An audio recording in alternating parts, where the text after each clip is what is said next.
Hello guys, আমি চলে এসেছি আজ আপনাদের ভোটার কার্ডের অ্যাপ্লিকেশনের অনলাইন প্রসেস কিভাবে করতে হয় সেটা দেখানোর জন্য।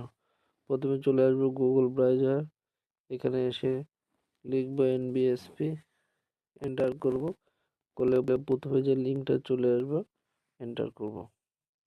এন্টার করার সাথে সাথে দেখা যাবে আপনার আইডি পাসওয়ার্ড যাবে, আইডি পাসওয়ার্ড দিয়ে ওটিপি দিয়ে লগ ইন করলে এই পেজ খুলবে। সাইডে দেখবেন ট্র্যাক স্ট্যাটাস, এটাতে ক্লিক করবেন। ক্লিক করার পরে স্টেটটা ওয়েস্ট বেঙ্গল, যার যা স্টেট সেটা দেবেন।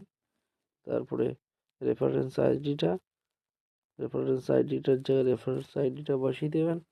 সাবমিটে ক্লিক করবেন, আপনার স্ট্যাটাসটা বাঁদিকে দেখিয়ে দেবে। এইখানে ড্রপডাউনে ক্লিক করবেন, দেখতে পাবেন আপনার বর্তমান স্ট্যাটাসটা কী আছে। Thank you everyone. ভিডিওটি ভালো লাগলে শেয়ার করবেন এবং সাবস্ক্রাইব করবেন।